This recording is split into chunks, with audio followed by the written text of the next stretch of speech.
What's up, everybody? How y'all doing? What's up, Brandon? Thanks for What's having up, us. brother? Not too much, you know. Everybody that's listening, I got Ghosts of Sunset with me here tonight from Golden Robot Records. Released two very successful singles so far, so we're going to be talking about that. Let me go ahead and get this shared over to the everybody's Facebook page real quick, so everybody can tune in and chime in on the comment section and all that stuff. What you guys been up to today? How'd you guys' day going today? Doing all right, brother. How about you? Busy man, aren't you, Brandon? Always hey man, busy. A Rolling Stone gathers no moss. That is No the way moss.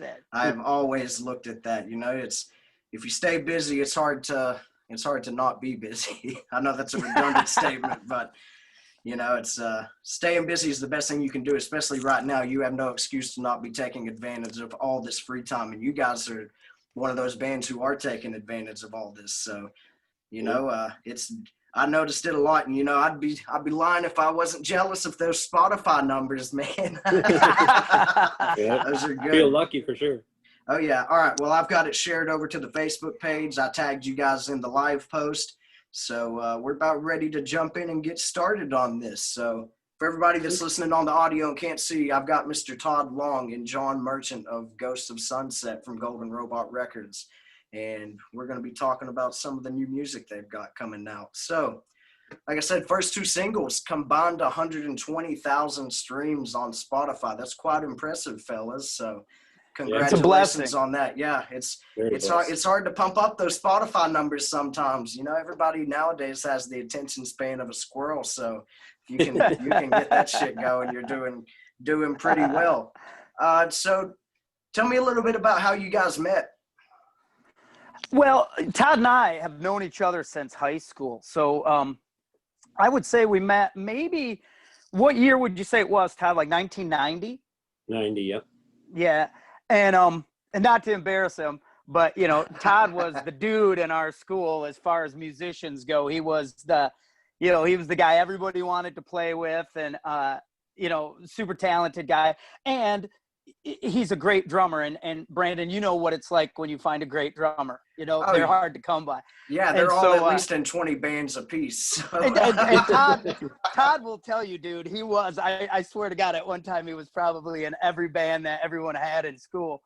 And I just kind of, he and I connected over this, 80s hair metal, dude. It's all not a lot of people wanted to talk about Faster Pussycat as much as Todd and I did, So when we kind of met, that was our common ground. And then I pestered him until he decided he'd play drums with me because I wouldn't leave him alone. Hey, persistence is key.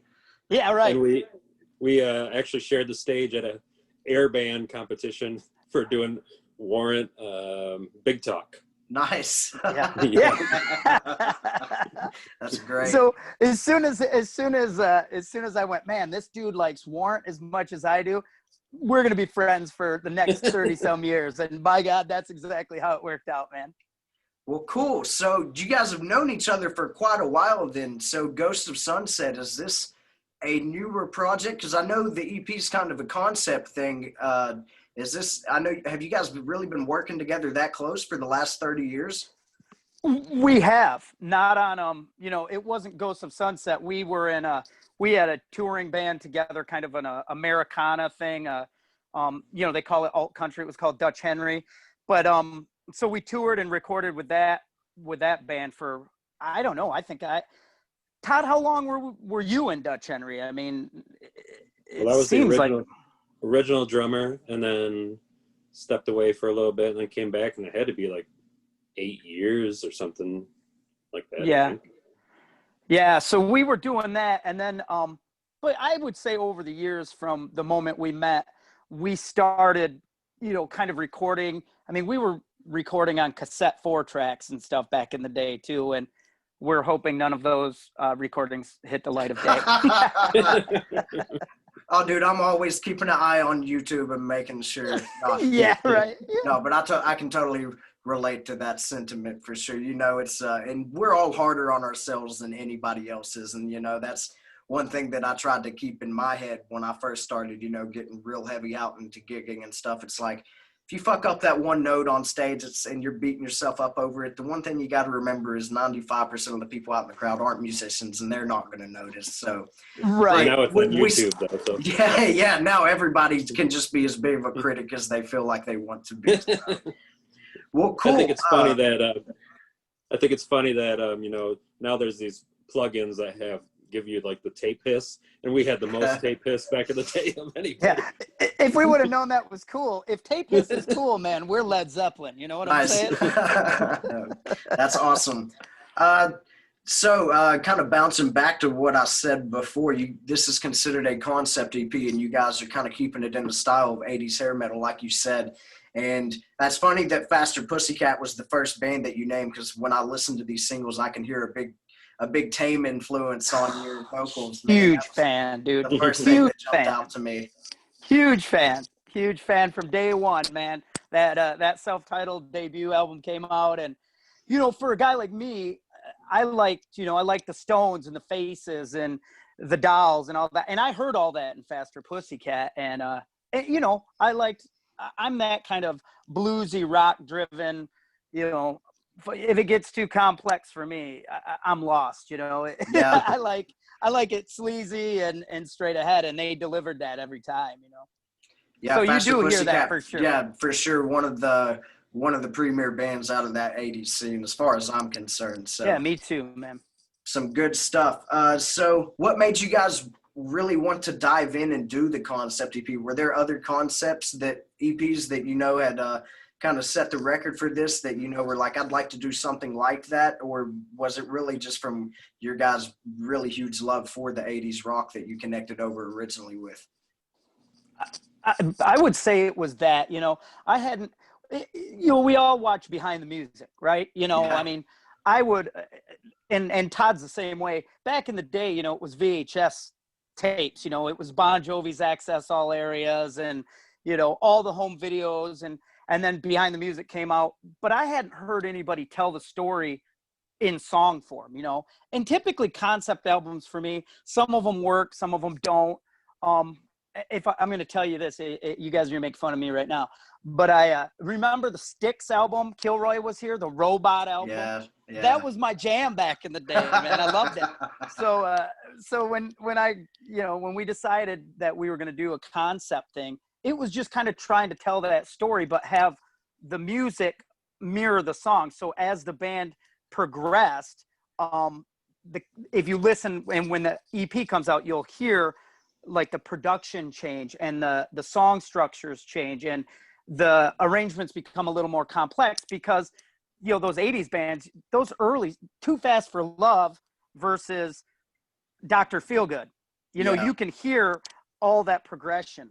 Yeah. And that's kind of what we tried to do on the EP too. So well, cool. So you said you guys were in a band called Dutch Henry together, and it was more Americana, that kind of work.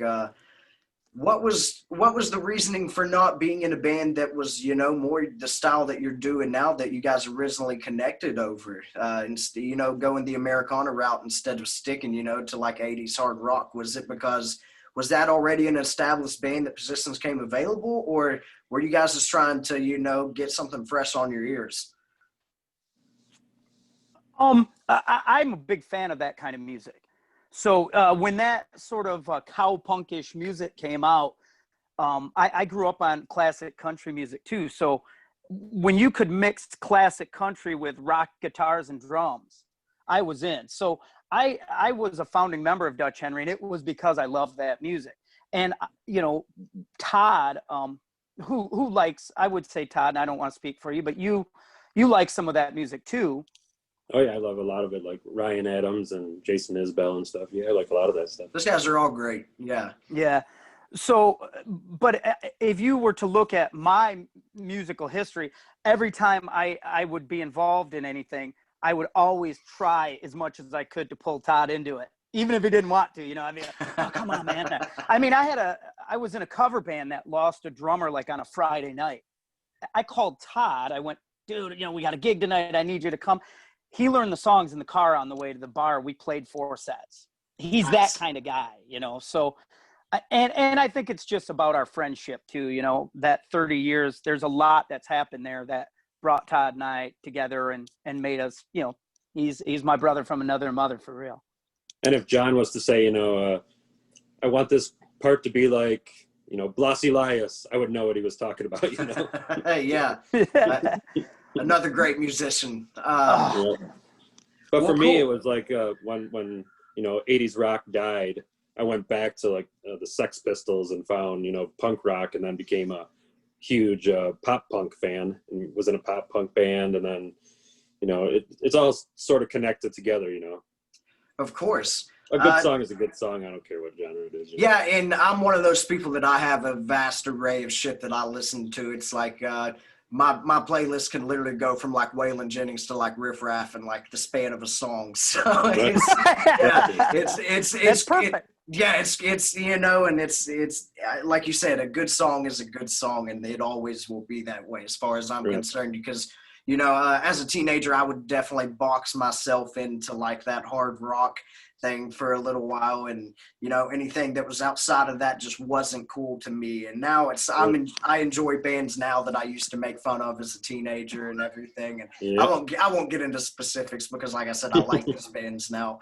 But you know, it's a good testament, you know, to just appreciating more stuff as you grow older, and you know, just good songs being good songs. So let's talk about the writing format for this album that you guys are doing. Was this kind of a combined effort that you guys were both really hammering out these songs together, or did one of you really bring skeletons more than the other? I think I wrote like the music to 5 out of the 6 songs, and then John, you know, he wrote all the lyrics pretty much. So I don't know, it's a combined effort. We thank God for the internet, you know, sending stuff back and forth. Trust me, know all about that right now, making this Minefield record. So right, which congratulations, dude. I should really say that. I mean, that singles killer. What a great group of musicians you brought together, and it's just amazing, man. Congratulations. Thank you very much. And, you know, I consider myself very blessed to be working with those guys because, you know, they all have a track record that I can't even like come close to. You know, Todd being in Slass's band for literally the last 10 years. The only guy that's played bass with Slass more than Todd is Duff. So you know, that's quite a testament, you know. Huge. Yeah, and to play in Ace and Gene's band too, you know. Jeez. Yeah. You know, and Jeremy talks about that sometimes. It's like they literally hit the Kiss lottery where they got the gig with Gene, and then, you know, they got the same gig with Ace Frehley. It's like, how many lifetimes would you have to live for that to happen twice? More than I have, dude. More than I have. Yeah, that's the kind of stuff that, you know, when you're daydreaming in class that you think of, and, you know, just one of those outlandish ideas that end up coming to fruition. So I would have never thought that, you know, Tracy Guns would have been playing on our single, you know. That's huge. That's a good segue. I was going to ask you about some of the guest musicians that were on this album. So tell me, I know you got Tracy Guns playing on the second single. Who were some of the other guys that were working on this with you? Sorry, I got my daughter coming in. Hey, it's fine. We all got kids. We know how it goes. That's rock and roll right there, man. I'm sure I'm going to have to unstop the drain clog or something here in a second. Yeah, full dad mode. That's actually, it's funny. I was saying before we started this, I just walked in the door about 10 minutes ago from hanging out with my daughter tonight. So it's all good, man. The rock and roll game changes as the years progress, doesn't it? Oh, yeah, man. I mean, just look at this. We're all here doing an interview on our computers like this. So. And, you know, back to your question, that's kind of, you know, some of that is what allows people like us to work with these musicians like, you know, like Tracy or Stacey Blades or Johnny Monaco. All those guys were involved. Everybody's been in LA Guns. Yeah. Johnny, he's from Enough's Enough, correct? Yeah. Right, and don't you played in LA Guns. And you have Chip coming up on a show, don't you? Yeah, this Monday I'm going to be interviewing Alex and Chip from Enough's Enough. And we're huge Enough's Enough fans. I mean, great ridiculous stuff. It was, to me, Enough's Enough is kind of like an 80s Cheap Trick, you know? Yeah, exactly right, dude. It was funny because I know you guys are both from Michigan. I was in a band called Whiskey A Go Go from Detroit, and it was just like 80s tribute is what it was billed at. Like we were doing like Rat and all that cool stuff, Skid Row, all the real hard rock and 80s stuff. So, you know, as a lead guitarist, that was like my dream gig, playing all that shit. But the last gig I actually played with them in January was opening up for Enough's Enough at the Token in Detroit. So the Token Lounge. Great place. That was actually where I played my first gig with Whiskey. Funny story. I'll tell this real quick because everybody gets a kick out of it. My first night with Whiskey A Go Go, we were opening up for Winger, and it was sold out. This was back in November, and so there's just marshals all over the stage, and it comes time for us to play. And I thought that one of our roadies had set my JCM 2000 like right over near my cabs and everything. So I stick it up there, play the show. And like when I first plugged it in, I was like, man, I don't remember having it dialed in like this. And after our set, I go walking backstage, and I see my JCM 2000 sitting by all my shit. And then it come to find out I accidentally used Reb's fucking Marshall fucking gig. Was he cool about it? They don't know. Did he never know? No, they actually didn't know until I mentioned it in an email to Reb like a week or two ago. And I was just like, hey, sorry about that. And that wasn't even the worst thing that happened. So during our set, we played Ain't Talking About Love. And later that night, me and the drummer were standing outside smoking cigarettes, and we hear Winger go into 17, and we're like, okay, this is probably their last song. And you know, then the song ends and we hear some more music start, and the drummer in the band like taps me on the shoulder, and he's like, hey man, what are they playing? And we could hear it. Their encore, which they had apparently been doing for like the last year and a half, was fucking Ain't Talking About Love. Ain't Talking About Love. Yeah. And there's a video on YouTube of that night where before they play it, Kip like goes into the mic and he was like, well, the opening band already played it, but I guess we're going to play it anyway. Like, how the fuck were we supposed to know that Winger played Van Halen at the end of their set? Not that there's anything wrong with it, but. It's not like you guys played, you know. We didn't do it because we were dicks. Right. It's still funny though. It was a good welcome to the band night for me. So Token, I'll always have good memories of the Token because of that. And like I said, that's where I met the guys in Enough's Enough. So I'll always have a special place in my mind for some of those memories. Who was in the band when you played with them? With Enough's Enough. It was the current lineup. Cool. Chip, Alex, Tori, and Daniel. Yeah. Sorry. It's been a long day. Yeah. But they put on a hell of a show, and me and Alex have actually become pretty good friends, you know, talking back and forth since that. So, and he's actually playing on the new Monfield record. He played a solo on the track that actually Eric Jake guests on our record. Alex Kane plays one of the solos on it. That's sweet. And then Alex actually helped write some of the lyrics and the melodies to the song that Jeremy from Ace's band sings on it. So we got a little Enough's Enough sprinkled in on the album. Good. And it's you great can never stuff. go wrong with that, dude. Yeah, and I heard that the Brandon guy played the solo on one of our songs. Oh yeah, man, that was killer. It was, you know, I was, like I said, I was literally just sitting on the couch watching Sopranos whenever you sent that the other night. And I was just like I said, the hardest part was just pressing pause and getting up off the couch to go do it. So, but that's a killer track. And for anybody that doesn't know, are we cool to talk about this now, I guess? I think so. So anybody that is listening, there's going to be a track released through Golden Robot that is going to be a charity track. I'd assume that it's going towards like the Save Our Stages and stuff like that. Right. To help out these that these venues are struggling right now, and it's going to feature you guys. Which one of you guys wrote the music for this track? That was me, Todd did. Cool. You know, that's a nice dirty riff in there. So you can hear that 80s rock influence all over the place. Yeah. And so these guys reached out to me and asked me to play a solo on it. And of course, I'm all about playing with other good musicians and helping out when I can. So, and then Eric Jake is on it as well, who always kills everything he does. I'm a big fan of Wall Street.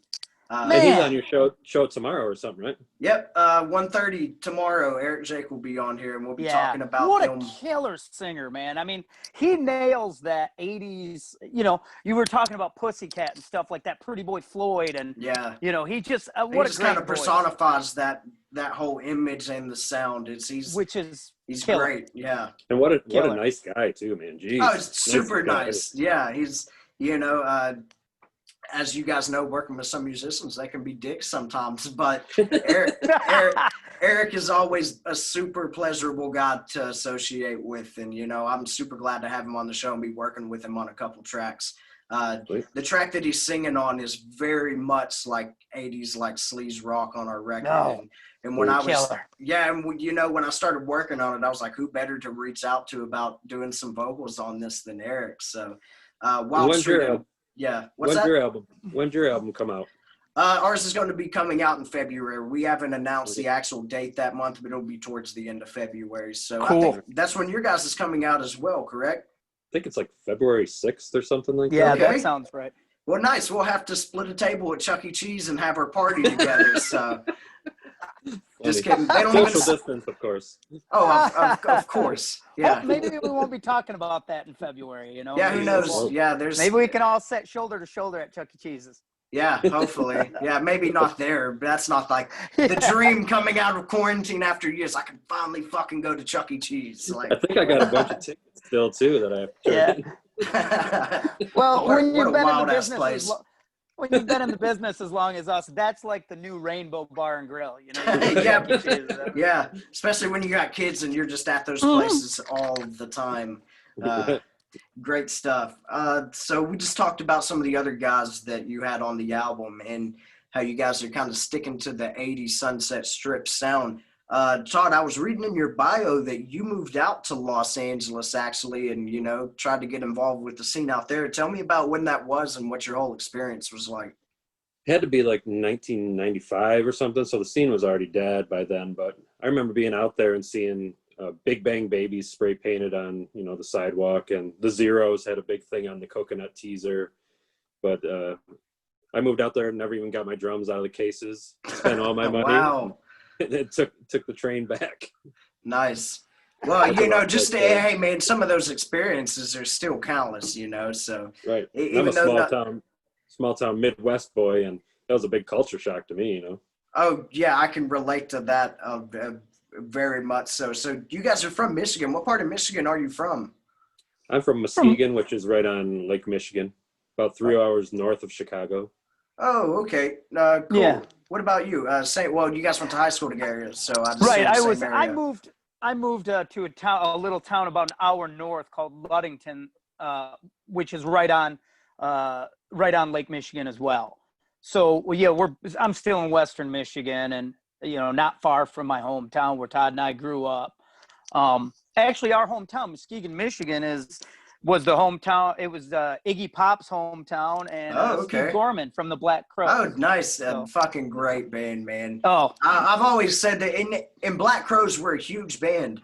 But dude, if they'd have come out in like the early 70s, they'd be talked about just like Zeppelin, man. yeah. And it's you always feel a little bad for bands like them and like Cry of Love. It's like they came out in such a time that was so grunge oriented that you feel like they kind of slipped through the cracks. Now those first two Black Crowes albums were fucking huge, but just if they came out 20 years before, they'd have been magnified by 1 billion. Right. And you're right. Cry of Love is the same way. I fucking love Cry of Love. Well, man. Audley Freed is my man. Yeah. I mean, you and I play guitar, so Audley Freed, you got to talk about Audley Freed. Yeah. And he was in the Crows. He played in the Crows. Yeah. That was after Cry of Love, I'm pretty sure. It was. Yeah. Yep. The second album had Robert Mason singing on, who's been singing in Warrant now for about the last 10 years. Dude, I love him. I love him. Yeah. I love And Robert Mason. I was just talking to my dad about this yesterday, who introduced me to Cry of Love because he had both the CDs. And cool. I'm in the minority that I like the second album more than I do the first one. And that's not taking anything away from that first album. It's a fucking fantastic album. But I'm a sucker for like melodic rock, you know, some good melodies thrown in there. And some of that stuff on the second album with Robert Mason was, you know, a little less of the just hard rock in your face stuff. And you kind of got to hear them shine as musicians with some depth in their songs a little more, I felt like. Yeah. But great band. I'm such a huge Mason fan. I love Robert Mason. I love him when he sings with Lynch Mob. I just this summer a band I'm in played with Warrant, and he was singing for Warrant, and Todd especially, we're both big Jani Lane fans too. Yeah. You know, and I would say Todd is a huge Warrant fan. Oh yeah. Well, you guys were just talking about how you did the air band contest to Exactly. Exactly. To big talk from Warren. Nice. Yeah. I mean, Jani Lane, another great voice from the 80s, man. And, you know, hearing him talk about Cherry Pie is a little unfortunate because the rest of that album is fucking killer, man. Uncle Tom's Cabin is one of the best 80s rock songs, in my opinion. And, you know, Agreed. You always wonder what direction it might have taken had the label not pressured them to put that on the album. And, you know, because I think that kind of added to some of the tension between the label and the band for sure and all that stuff. Because, you know, how sure. Well, and I think that record was going to be called Uncle Tom's Cabin. Well, see, Jani Lane says that, but the rest of the guys say it was not. They say that the album was not done yet. But Jani said in that VH1 interview that the album was going to be called Uncle Tom's Cabin. So who knows? I mean, half those guys, there's so much conflicting stories with any of those bands because all that shit was 30, 40, 50 years ago. So right. Unless you were there, you really don't know for the most part. But another great band from the 80s. So let's keep on rolling here. What made you guys kind of reach out to Golden Robot? Did you reach out to any other labels or was it just Golden Robot? Talking to me through that process. Yeah. Well, go ahead, John. No, go ahead, Todd. I would say you were more instrumental in all that than I was. I know we reached out to Paris Records, and Tom was interested in us. And we reached out to Frontiers, but they said we were too mellow. So we reached out to, I can't think of his name at Golden Robot. But he runs one of the subsidiary labels there, I think. And we were going to be a part of that. And then we just kind of lost touch for a while. Then I reached back out to him, and Mark ended up liking a couple of the songs himself and wanted to put it out on Golden Robot proper. And we were like, I'm signing, you're signing, everybody's signing, just like, you know, the movie. So what were the selling points for you guys with Golden Robot?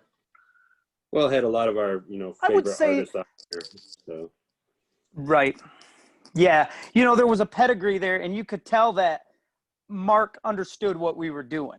You know, that was the nice thing is we had a meeting with him, and it was that you could tell he got what we were doing, and he was really honest with us. And I think the other thing with Todd and I too is we're not the delusional, 17-year-old who goes, hey man, right now I want to go out on tour with Motley Crue tomorrow, make that happen. I'm going to need $6 million and, a Porsche and a satin jacket and some cocaine to do this. Now, if you wanted a Porsche, Mark could probably point you in the right direction with all those fucking badass cars he's got. I get so jealous every time I open my Instagram. Yep. And there he is. Yeah. Yeah. So there was that. And, we saw Phil X. We saw King's X. King's X, man, one of my favorite bands of all time. That was a big reason for me whenever I was like looking at some of the labels and everything, and I started looking at Golden Robot's, roster. I was just like, it's like fucking King's X. I was like, that's enough for me right there. Where's the email? Right, exactly. Yeah. Did you guys go to any other labels? Ironically enough, Golden Robot was the first label I've reached out to, and they emailed me back within a day or two, and I think the the A&R that I was talking to, I think her name was Kate. And I'm sorry if I got that wrong, Mark, if you're listening right now. But sent her one or two like really rough demos of me and Todd. And looking back now, I can't believe I fucking sent those demos out that I did. Not that they were bad, but it was literally like they were demos. So whenever you're shopping around to a label, you kind of want to have some some mastered stuff to probably send out to them. But I was just like, nope, this demo we just finished last night, send. And cool. Golden Robot was the first one that I reached out to, and that was at the suggestion of Matt Starr, because he was he played drums on the first two singles that Gilby Clarke put out from the Gospel Truth. The title track, that's Matt playing drums on it. Matt was playing with Phil X, the Drills, for a while. So Matt was playing with Hookers and Blow, and so Matt had a lot of connection to some of these guys that were on the label. So whenever I originally wasn't going to reach out to labels, I was just going to hire a publicist and and try and go that route. But then everything kind of started, the snowball effect of the whole gravity, the situation changing. And I asked Matt one day, I was like, hey man, do you think I should reach out to a label or something and just field some offers of what somebody could help us out with? And he mentioned like 2 or 3, and Golden Robot was one of the labels that he mentioned. And like I said, coincidentally enough, they were the only label I reached out to, and it just ended up working out pretty well. And, I feel like with Golden Robot, you're given some more freedoms that you really wouldn't have with some of the other labels. A lot more hands-on experience with them, instead of, maybe if you sign to like Sony or something like that, you're not going to have like maybe the direct access to some of these people that you're working for, and, the response time and everything. But Golden Robot, to me, they've been super responsive. Anytime I have a question, I'm not waiting around for like 2-3 days on a response from them. They're on top of everything, and they do great PR work. So I think some of the freedoms with them were some of the reasons that I definitely gravitated towards them. Yeah, they're definitely, I think we found too, it's really artist driven. You can tell that they're interested in the artist and what you're doing. You're not just another, you're not shuffled around, or like you said, you're not waiting 2, 3, 4 days for response and that sort of thing. And that's what we were looking for. We were realistic in what we were looking for and what we needed. Like I said, we certainly didn't sit down in that meeting with Mark and start making these demands, but we had certain things we needed to happen, and they were able to make those things happen. So it was that mixture of a great pedigree, great, the artists on Golden Robot were artists we liked and respected. And then the fact that he was, the whole label from top to bottom in our experience has been really hands-on and forthcoming. And, at no point do you ever feel like you're going to make some misstep and get screwed or whatever. It doesn't ever feel like that. Yeah, there's a lot of trust between everybody, and I would agree with that. I would agree with that for sure. And I have to say this too. I'd be remiss if I didn't say this right now, but because you were talking about Matt Starr, and I'm a guitar player, but I just love drummers. They're my, obviously my best friend is a drummer, and most guitarists are like jumping up and down, like, what are you saying right now? Yeah, exactly. Just kidding. Well, Matt posts a lot of videos of him playing with Ace, doing studio. Like you said earlier when we started talking, the attention span these days is so short. I could sit through 2 hours of a camera on Matt Starr playing the drums. I just love the way he plays. I love his feel, his energy. I mean, what a blessing for you to work with Matt Starr. And those big fucking like 60-inch bass drums that he uses I know. That just shake the fucking camera in the studio when he's recording. I just saw that. Dude, he's you can hear great player. You can hear the Bonham influence all over that guy when he's playing. And for me, somebody like me who's a huge Zeppelin guy, that's a great sound. And I think that's one reason Ace gravitates towards him, because Ace isn't shy about how big of a Zeppelin fan he is. So, well, plus Matt has the chops to be in Mr. Big. Yeah, man, and That's a whole other rabbit hole in itself. To be a good enough musician to be the drummer for Paul Gilbert and Billy Sheehan, Right. there's not many drummers that would even feel comfortable getting behind the kit with those guys. Oh So, God, no. especially Well, and the other thing going is, into the situation that Matt did with Pat and all those guys, there was a whole other gravity to that just added to that situation. I think that just speaks tremendously about the level of professional that Matt is. well, in I think the level of human being that Matt is, the way that he and Pat worked together, and the respect that Matt gave, and and how reverent he was of Pat. I mean, the wrong guy could get in there and asshole it up. You know what I mean? But Matt Starr isn't wired like that, And I think that might be what originally really hooked me, is him with Mr. Big and Pat still being on stage and either playing tambourine or snare or whatever it was. Yeah. That was Matt Starr going, yeah, man, Pat Torpey's the drummer in Mr. Big. That's a classy move. Oh yeah, of course. And those guys are just all great musicians. You could argue that those guys are all the best at what they do. Even Eric Martin, a fantastic vocalist, man, and still sounds great to this day. Right. Talk about somebody who took good care of their voice, man. He still sounds really good. Really good, yeah. So have you guys worked with other labels before, or is Golden Robot kind of your first experience working with a label like this? No, we both had on some deals. Right. I was on Todd, you did quite Idol a bit. Idol Records out of Dallas. Okay. Before, and I think that was it. We did what 6. We project were was on that? 615. That was before. I wasn't on that album, no, John. So. Oh, that's right. I'm sorry. But Todd's is that when you got fired? No, I'm just kidding. Your Zoom Todd's time now band. is over. At least Brandon will have the breakup on his show. That'll be good for ratings. Hey, yeah. When Ghosts of Sunset fell apart. Blabbermouth, here I come. Todd, talk about Molly, because I was a huge fan of your band, Molly. Molly was a pop punk-ish band out of Grand Rapids, Michigan. We got signed by, at first it was Sid Flip's record, which was owned by Brian Vander Ark of the Verve Pipe. And he tried to get us a deal with RCA. And we played one showcase for Columbia, and it was a complete train wreck. And it was really embarrassing. You hear about the nightmare shows. I really want to hear that those, story. Yeah. I want to hear that story right now myself. Well, we all had diarrhea before the show.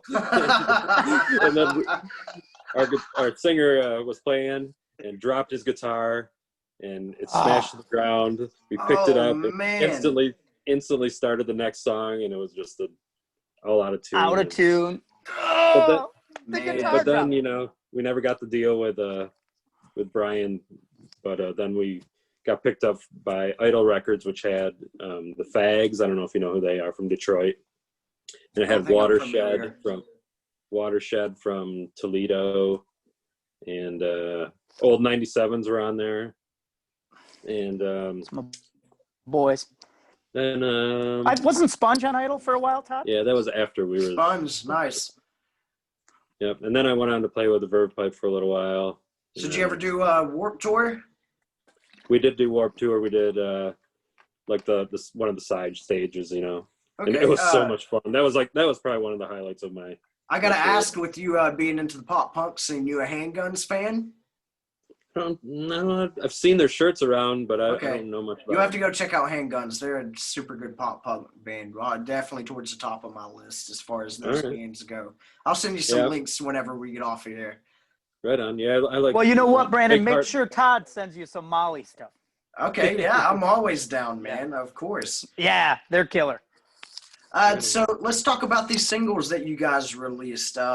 I know that this is a concept album, so is there a theme within order that these singles are being released, or did you just think these were the best songs that needed to come out in this order? Mark picked the first two to be released, and then Nice. he said, you need to capitalize on the popularity of the first two singles. So John wanted to do a faster tune, since the first two were kind of more slower. So we picked another rock and roll show, and we're hoping this one does good too. Yeah, dude, like I said, Yeah. 120,000 Spotify streams is no small feat. That's very impressive. I mean, you see bands that are way more prominent than both of our bands definitely are. Right. They put out stuff that kind of just, kind of falls by the wave. And that's kind of the nature of the beast this day, was with everybody's attention span. But you guys have really seemed to kind of crack in there and, find a good following for what you're doing. So a big congratulations to how well those are doing. So you guys have a third single that's coming out Thank you. December 7th. Tell me a little about this new song that's coming out. Go ahead, John. I think it's, it's a little more, it's certainly more of a rocker, I would say. And I think there's definitely some of that pop punk influence in it. You can hear kind of how the guitars work, and I'm sure some of that's just the natural, that comes out in certainly Todd's writing and how we stack guitar parts up and stuff. But it really, in the grand scheme of the concept of the album, or the EP rather, I think Rock and Roll Show's the second song, and it kind of tells a story about a band on the Strip trying to get shows on the Strip and what that's like. And people forget that the people who went out there in the 80s to California, to the Sunset Strip, to make it, and it was a lot of work, dude. It was, it wasn't just you didn't step off the bus from Poughkeepsie or whatever and instantly you weren't instantly in Guns N' Roses or something. Yeah. You had to play just like any of us, right? There's a lot of Tuesday night gigs. There's a lot of, you guys, we can get you on the bill, and you'll start at 6:30 at night, And the headliner sometimes will that's go on when at you're midnight. seeing the best bands are on those Tuesday or Exactly. Wednesday nights, because those are the bands that are fucking fighting for those Friday nights. And Hungry real fucking hungry bands. Those guys sometimes on Friday or Saturday nights, they're just like, fuck it, we made it. We don't have to take this Right. quite as seriously, so you kind of get that. And that's what Rock and Roll Show is. Another Rock and Roll Show is really about. That is about how that band says, hey man, we're going out, we're going to take what shows we can get, and when we get those shows, that's where we're going to, I don't, the Van Halens of the world didn't start out on Friday night, you know what I mean? And that's what they people started forget. out in backyards. Right. Keggers and stuff, Yeah. So you'd see, you watch Headbangers Ball when I was a kid, and you thought that the guys in Faster Pussycat woke up one day and were on MTV. Yeah. Well, they weren't. You see a Van Halen and you hear that first record and you're going, holy shit. Well, you forget they were playing Mountain covers and Bad Company and Deep Purple, and they were doing the same stuff we all have done, right? They were playing covers. The difference, I think, for them was they're still Edward fucking Van in Halen, yeah. Yeah. And YouTube has those old recordings, where they're playing covers. They're playing Man on Silver Mountain or whatever. Yeah, I actually listened to one recently where they were doing Rock and Roll Hoochie Coo. And it was like all over the place, but it was still fucking badass. Dude, their covers were all over the place for sure. It blows my mind how there's not, more footage of them from those first couple years.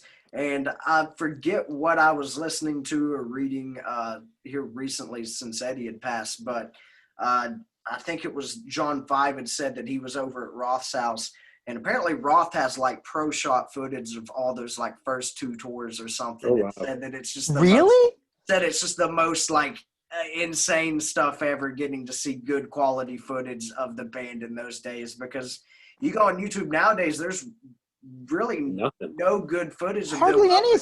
up until 81 or 82, and it's always crazy considering how fucking big those guys were back in the day. And because there's bootlegs of all those fucking bands from the 70s, but for some reason, there's just really not that much Van Halen stuff. So hopefully we'll get we'll get some stuff here in the future. So that's kind of what I'm hoping. If I we hope get so. anything out of this, get some good footage of the band from those early days, because people have been dying for that stuff for a long time. Well, it's the same thing with like Ozzy and Randy footage. I mean, you're There's a guitar basically dork, none of that either. There's nothing. Yeah, There's it's nothing. crazy. You would think that, and I don't know what 80, 81 in Ozzy's band was like, but you would think somebody would have been recording that, Super 8 film. I don't care, but there's a couple like soundboard recordings from Ozzy and Randy, but really the only like high quality footage there is of Randy and that band is when they did that TV show and they did Mr. Crowley and Crazy Train. That's the only thing that really comes to mind for me as far as actual footage of Randy with that band. But of course there's and that's good weird recordings. I'm trying to think of the live album that had some of Randy's stuff on it. Tribute? Tribute. Was it the Tribute album? I think that was it, because I remember hearing the version of Paranoid where he just fucking tears that solo apart at the end. And something I didn't know for a long time. Apparently Randy did not enjoy playing the Sabbath tunes. He thought they were boring, and because he's a fucking virtuoso, so I can kind simple. But and I didn't. This is the interesting fact that I learned. If you go listen to the Over the Mountain solo, the very beginning of that is the song Black Sabbath. Wow, now. I did, killer. and that was like his nod at Black Sabbath.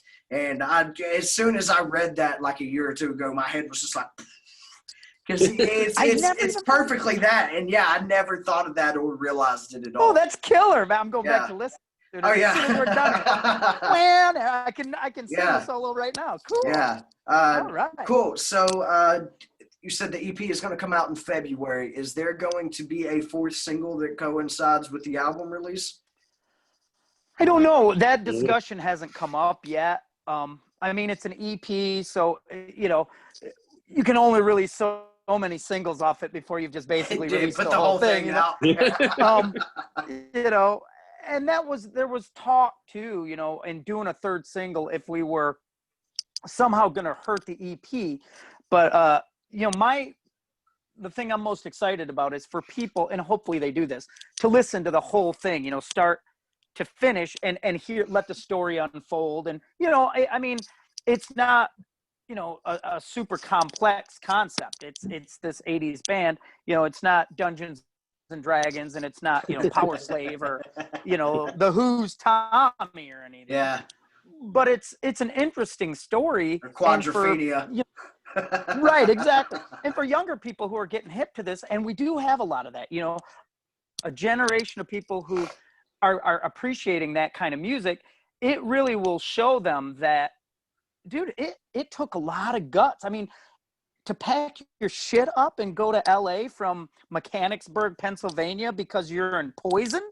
Yeah. I mean, and even back in the day, I can remember, people saying, if you go to California, there's an Eddie Van Halen on every street corner. Like everybody plays. Everybody's Eddie Van Halen, or that's who all those guys wanted to be. Right. And you'd go, every bar band is as good as fucking Dokken or, Guns N' Roses or whatever it was.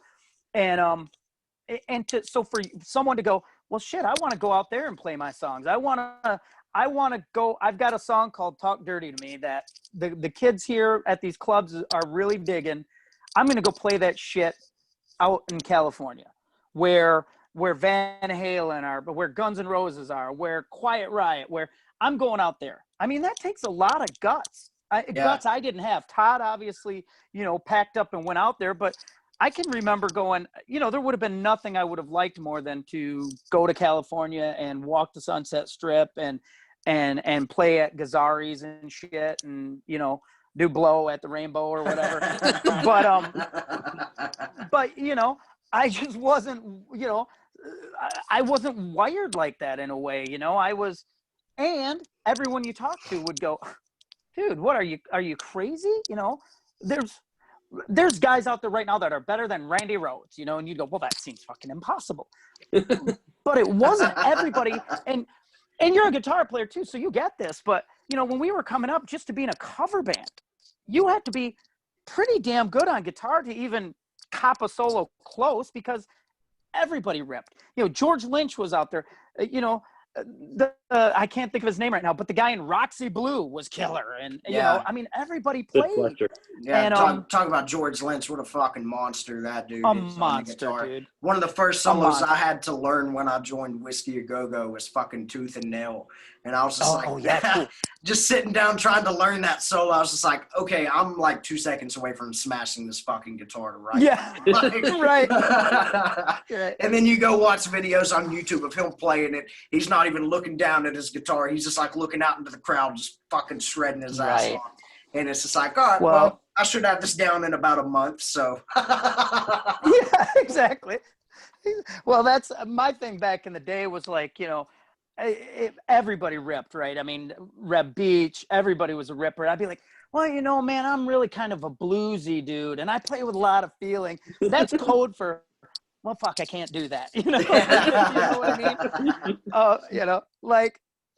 If there was if there was a band that was like Hanoi Rocks or, or Faster Pussycat or the London Choir Boys, I was like, yeah, dude, I'm your guy. And then if someone said, hey man, we have a band and we play songs by Nitro, I was going, you might want to call this dude down the street. Of course, yeah, man, some of that 80s stuff is, and talking about Reb Beats again, I feel like that dude is super underrated as far as those 80s guitars go. And some of that I feel like is, because Wingers, their songs weren't quite as, in the 80s metal spectrum as some of the other stuff. So I think that's part of the reason they get overlooked a little. But Reb is a fucking monster, man. And he's actually in Black Swan with Matt Starr. And got a solo record out. Love that band. Dude, the fucking killer stuff. It's Robin McCauley, Jeff Pilson, Reb Beats, and Matt. How can you fucking go wrong? That is a super group. Yes, it is. Yeah. And Jeff Pilson is another dude from that scene that nobody ever brings his name up, but every time he touches the bass or steps up to the microphone, he's killer in Foreigner. I mean, he's killer. Yeah. And he's just, there were so many of those great players that the ones that, that really stood up above the fray, everyone had chops, everyone could play arpeggios, everyone could sweep, it's the guys who really had a sound and a style, that's why I don't think, and I could be wrong, I'm sure I am, but I out that Slash can play all of, the audience is listening. Yeah. But you know what I mean? The thing is, as soon as you hear a Slash solo, you go, oh man, that's Slash, that's him. Or that's Brandon, or that's, I mean, that's the thing is getting your own thing happening couldn't have been easy out there, So the people who did it and made their mark, that's who we're celebrating with this EP. That's who we're telling people, hey man, yeah, you might have laughed at their hair, or you might go, oh dude, look at how they dressed, or look at, you know what? Say what you will. It takes a lot more guts to go, hey, mom and dad, me and my poofy hair are driving to fucking California, and I'm not going to college. And, and so we did want to finally bring some sort of, not bring respect, because I think all those artists have respect, but we certainly wanted to, pay to it recognize. Pay homage for sure. Well, cool. Yeah. So everybody, Ghost of Sunset, thank you all for coming on here tonight and talking to me about your guys' new project. Of course, man. This is just something that kind of just happened without me really thinking it was going to happen. The whole podcast thing. We did that. That's great, man. We did that first episode where we talked about Hotter Than Hell, and I was like, I want to keep doing this. So, and then it dude, I know. I watched that. Nice. I watched that. Yeah, it was killer, man. That was so cool. The only unfortunate thing about that first episode was I wasn't totally sure how to use a Zoom yet, so I had it on the speaker view, so you could only see each person as they were talking. Oh yeah, yeah. But that's cool. It was still an interesting episode, and that's always the one I'm going to go back to for the most part, because that's what started all this. And I don't know how long this will keep going or, you know, what's going to come of it, but I've had fun doing this. And I definitely appreciate you guys coming on here tonight and giving me some of your time. Dude, thank you, man. Thank you for thank you. having us, and congratulations too, man. I mean, we really, there you go. Before we go, the Golden Robot thing, this is what it's about, you know? Oh yeah, and I know Here- Mark's very supportive about, you know, I'm not just getting artists from Golden Robot to come on here because I'm on Golden Right. Robot. It's because I'd still appreciate the music, and that's what really matters. Like, even if I wasn't on Amen, Golden dude. Robot, I still would have very much liked to talk to Kurt, you know, and talk to him. Right, about of course. that. Real quick before we get out of here, we talked about this briefly last night on our episode, and I'm bringing it up to you guys because your guys' album is a concept album. And Todd, I know you're a big Kiss guy as well. So 2 days ago was the anniversary of The Elder. Where's that sit in your guys' Kiss catalog? For me, it's got to be my favorite is Unmasked. Then it is Dynasty. Then it's The Elder. See, I knew Isn't you'd be that great to amazing? ask that because you have such a controversial opinion about those albums. And dude, I fucking love Unmasked. I love those A songs that are on there. Is That You, Naked City, Shandy, some great stuff on that. Shandy. album. Yeah. Yeah, great stuff. That's killer. I figured I'd ask you all that at least since you guys were doing the concept album yourself. What about you, man? How do you feel about that record? You know, The Elder, was the single War Machine off The Elder? No, that's Creatures. That's Creatures, yeah. I don't that's think right. there was a a world single. without heroes. There wasn't a single. Oh, Yes, was that a single? It was World Without Heroes, the tear. Yeah. Yeah. Yeah, he cried Was in the that video. Yeah, Yeah, yeah. that's He cried in the video, yeah. Lou Reed helped write that one. I really like the earlier Kiss stuff. I really do. Like the first couple records, you know what I like, and there'll be another podcast we can talk about Alive and Alive 2. But you know what, man? I grew up Kiss was like the fabric of everybody I knew. Everybody knew who Kiss were. Todd Long what grade were you in, Todd, when you did the Kiss project? Was it 7th grade? The Kiss Project. Yeah, I was I was in kindergarten when Brad Dam and I had to stay after and erase crayon off the floor because we wrote the Kiss logo. But didn't you 4-track a whole Kiss album? You and like Ronnie and I did. Yep, that was probably you were 8th or 9th 7th? grade or something. But recorded a whole Kiss album, right? Yep. Oh, that's great. Which one did you do? Oh, it wasn't like it was just different Kiss songs off different albums. You still got any of those demos lying around? I never heard them. I'm gonna find them, dude. I'm gonna find them. They'll be on YouTube tomorrow, Brandon. You can look for them. Yeah, tag me and all that shit. All right, everybody that's listening, Ghost of Sunset, go check out their first 2 singles, Miles in Between and Never Goodbye. I got the titles correct, right? You did. I was a little nervous as I wasn't reading my notes. I've listened to them, but you know, having a musician's memory, you'll fuck something up you've said 1,000 times. That's the downside of having like 8 brain cells left at the end of all this. So, all right, fellas, I appreciate you guys coming on and giving me some of your time. We'll go ahead and say goodbye off air and everything, but thanks everybody for listening. Go check out Ghost of Sunset.